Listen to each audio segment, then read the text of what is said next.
તો આ તરફ બાલાકોટ જેવી એર સ્ટ્રાઇકનો પાકિસ્તાનને સતત ડર સતાવી રહ્યો છે અને પાકિસ્તાન સેનાએ હાલ પીઓકેમાં લલકારે મોમિન એક્સરસાઇઝની શરૂઆત કરી છે। આ સાથે પંજાબ પ્રાંતમાં ફિઝાએ બદર એક્સરસાઇઝ શરૂ કરી છે। આ એક્સરસાઇઝમાં J-10, F-16 અને JF-17 લડાકુ વિમાન સામેલ છે। પાકિસ્તાનમાં હાલ ડરનો માહોલ જોવા મળી રહ્યો છે અને તેના કારણે જ હાલમાં બાલાકોટ જેવી એર સ્ટ્રાઇકના ડરથી જ પાકિસ્તાન સેનાએ પીઓકેમાં અત્યારે લશ્કરી એક્સરસાઇઝ શરૂ કરી છે। લલકારે મોમિન નામથી એક્સરસાઇઝ શરૂ કરવામાં આવી છે। આ સાથે જ ફિઝાએ બદર એક્સરસાઇઝ શરૂ કરી છે। પાકિસ્તાને ભારતે બચવા માટે પાકિસ્તાન જ્યારે અનેક દેશો પાસે મદદની ભીખ માંગી રહ્યું છે ત્યારે ખુદ પાકિસ્તાનના રક્ષામંત્રી ખ્વાજા આસિફ પણ હાલ થરથર કાપવા લાગ્યા છે અને તેમણે શું ડર વ્યક્ત કર્યો છે આવો તેની વાત કરવામાં આવે।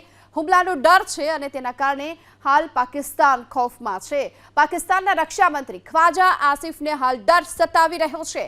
ભારત આક્રમણનો પ્રયાસ કરશે, આ ડર સતાવી રહ્યો છે અને પાકિસ્તાન પર આક્રમણ થશે તે નક્કી છે તે વાત પણ તે કહી ચૂક્યા છે। ભારતની સેના પાકિસ્તાન પર હુમલો કરશે, આ ડર સતત પાકિસ્તાનને સતાવી રહ્યો છે અને હુમલાની શક્યતા નકારી ન શકાય એ પ્રકારની વાત પાકિસ્તાન તરફથી વારંવાર કહેવામાં આવી રહી છે અને ત્યાં સુધી જ અમે અમારી સેનાની તૈનાતી વધારી હોવાની વાત પાકિસ્તાન તરફથી પણ હાલ સતત કરવામાં આવી રહી છે। તો ખૌફમાં છે અત્યારે પાકિસ્તાન અને હુમલાનો ડર તેમનામાં જોવા મળી રહ્યો છે।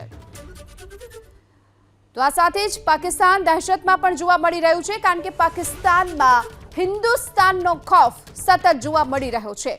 પાકિસ્તાન સતત ખૌફમાં છે કે ક્યારે પણ ભારત હુમલો કરી શકે છે અને ઇસ્લામાબાદ અને લાહોર એર સ્પેસને હાલ તો બંધ કરી દેવામાં આવ્યું છે। આ એ ડર બતાવે છે પાકિસ્તાનનો કે જે ઇસ્લામાબાદ અને લાહોર એર સ્પેસને બંધ કરી દીધું છે અને પાકિસ્તાની એરફોર્સે એક ઓર્ડર પણ જાહેર કરી દીધો છે। પાકિસ્તાન સતત દહેશતમાં ડરમાં જોવા મળી રહ્યું છે અને જે ઓર્ડર જાહેર કર્યો છે અને 30 એપ્રિલ સુધી ઇસ્લામાબાદ અને લાહોર એર સ્પેસને બંધ કરી દેવામાં આવ્યું છે। તો દહેશતમાં સતત પાકિસ્તાન જોવા મળી રહ્યું છે અને એક બાદ એક આ પ્રકારના પગલાઓ પણ ફરી રહ્યું છે।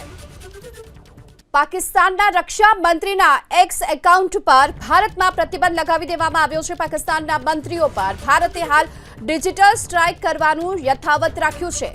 ડંફાસ મારનાર પાકિસ્તાનના રક્ષા મંત્રી ખ્વાજા આસિફના સોશિયલ મીડિયા પ્લેટફોર્મ એક્સ પર જે એકાઉન્ટ છે તેના પર હાલ ભારતે પ્રતિબંધ મૂકી દીધો છે અને આ સાથોસાથ પાકિસ્તાનના અન્ય મંત્રીઓ પણ છે કે જેમના પર ભારતે આ ડિજિટલ સ્ટ્રાઇક યથાવત રાખી છે। તો આ તરફ યુએઈ સામે પાકિસ્તાનનું જૂઠાણું, ભારતના આરોપો પાયા વિહોણા। પાકિસ્તાન યુએઈ અને પાકિસ્તાનના ડેપ્યુટી પીએમ વચ્ચે વાતચીત થઈ। ભારત એકતરફી કાર્યવાહી કરી રહ્યું હોવાની વાત પાકિસ્તાન તરફથી કરવામાં આવી રહી છે। આ સાથે પાકિસ્તાન એ પણ વાત કરી રહ્યું છે કે આ ક્ષેત્રમાં શાંતિ બનાવી રાખવી જરૂરી છે। તો યુએઈ અને પાકિસ્તાન આ બંનેના જે ડેપ્યુટી પીએમ છે તેમની વચ્ચે વાતચીત થઈ છે અને ભારત એકતરફી કાર્યવાહી કરતું હોવાની વાત પાકિસ્તાન તરફથી કરવામાં આવી રહી છે અને પાકિસ્તાનના ડેપ્યુટી પીએમ આ વાત કરતા જોવા મળ્યા। સાથે તેમણે એ પણ કહ્યું છે કે આ ક્ષેત્રમાં શાંતિ બનાવી રાખવી જરૂરી છે। તો પાકિસ્તાનના સમર્થનમાં આવ્યું તુર્કીના રાષ્ટ્રપતિ અર્દોઆનનું નિવેદન, પાકિસ્તાની જનતાને સંપૂર્ણ સમર્થન આપ્યું છે। તેમણે પાકિસ્તાન ભારત વચ્ચે જલ્દી જ તણાવ ઓછો થાય તેવી પણ વાત કરી છે। તો પાકિસ્તાનના સમર્થનમાં જોવા મળી રહ્યું છે તુર્કીના રાષ્ટ્રપતિ અર્દોઆને નિવેદન આપ્યું છે કે પાકિસ્તાની જનતાને સંપૂર્ણ સમર્થન છે। પાકિસ્તાન અને ભારત વચ્ચે જલ્દી જ તણાવ ઓછો થાય આ વાત પણ અર્દોઆને કરી છે। તુર્કીના રાષ્ટ્રપતિ છે તે કે જેઓ પાકિસ્તાનના સમર્થનમાં જોવા મળી રહ્યા છે।